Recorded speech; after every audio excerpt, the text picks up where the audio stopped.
প্রিয় ছাত্রছাত্রীরা, আজকে আমি নিয়ে এসেছি তোমরা যারা বর্ধমান ইউনিভার্সিটির আন্ডারে চতুর্থ সেমেস্টারে পড়ছো তাদের জন্য ইতিহাস মেজর 2 এবং মাইনরের অধ্যায় ভিত্তিক কিছু প্রশ্ন।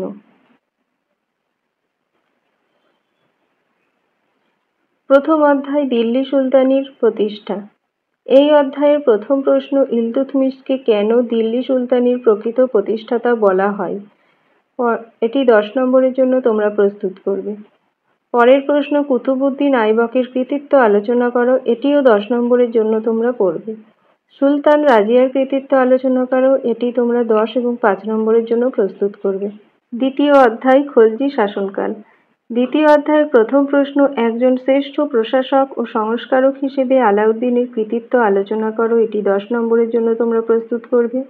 পরের প্রশ্ন, আলাউদ্দিন খলজির বাজারদর নিয়ন্ত্রণ নীতি ও মূল্য নিয়ন্ত্রণ নীতি সম্পর্কে আলোচনা করো। এটিও তোমরা 10 নম্বরের জন্য পড়বে। পরের প্রশ্ন, খলজি বিপ্লবের গুরুত্ব আলোচনা করো। এটি তোমরা 5 নম্বরের জন্য প্রস্তুত করবে।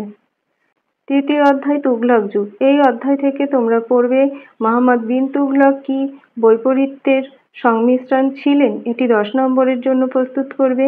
ফিরোজ শাহ তুগলকের জনহিতকর কার্যাবলীর বিবরণ দাও। এটিও তোমরা 10 নম্বরের জন্য পড়বে। পরের প্রশ্ন, ফিরোজ শাহ তুগলকের কৃতিত্ব আলোচনা করো। এটিও 10 নম্বরের জন্য পড়বে। এবং দিল্লি সুলতানি সাম্রাজ্যের পতনের কারণগুলি বর্ণনা করো। এটিও তোমরা 10 নম্বরের জন্য পড়বে। চতুর্থ অধ্যায় হলো সুলতানি যুগের সমাজ, সংস্কৃতি, অর্থনীতি। এই অধ্যায় থেকে যে প্রশ্নগুলি তোমরা প্রস্তুত করবে সেগুলি হলো, ভারতে ইক্তা ব্যবস্থার বিবর্তন ব্যাখ্যা করো। এটি 10 নম্বরের। পরের প্রশ্ন, ইক্তা প্রথার প্রধান বৈশিষ্ট্যগুলি আলোচনা করো। এটিও 10 নম্বরের। সুলতানি যুগের শিল্পকলার ধারা সম্পর্কে আলোচনা করো। এটি 10 অথবা 5 নম্বরের জন্য তোমরা প্রস্তুত করবে। পরের প্রশ্ন, সুলতানি যুগে উলেমাদের প্রভাব কেমন ছিল? এটিও তোমরা 5 নম্বরের জন্য প্রস্তুত করবে। পঞ্চম অধ্যায় ভক্তি ও সুফি।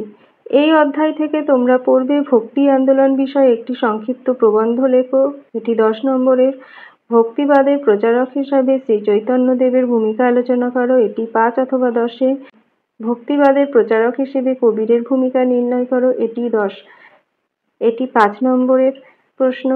মধ্যযুগে ভারতে উদ্ভূত সুফিবাদের প্রধান বৈশিষ্ট্যগুলি কি ছিল? এটি 10 নম্বরের প্রশ্ন। এই অধ্যায়ের সবশেষ প্রশ্ন, সুফি ও ভক্তিবাদের মতবাদের সাদৃশ্যগুলি আলোচনা করো। এটি 5 অথবা 10 নম্বরের জন্য তোমরা প্রস্তুত করবে। সবশেষ অর্থাৎ ষষ্ঠ অধ্যায় আঞ্চলিক শক্তির উত্থান, বিজয়নগর ও বহমনি। এই অধ্যায়ের প্রথম প্রশ্ন, বিজয়নগরের শাসক কৃষ্ণদেব রায়ের কৃতিত্ব আলোচনা করো। এটি তোমরা 10 নম্বরের জন্য পড়বে। বহমনি সাম্রাজ্যের রাজনৈতিক অবস্থা আলোচনা করো। এটি 5 অথবা 10-এর জন্য তোমরা পড়বে। তালিকোটার যুদ্ধের কারণ কি? এটি তোমরা 5 অথবা 10-এর জন্য প্রস্তুত করবে।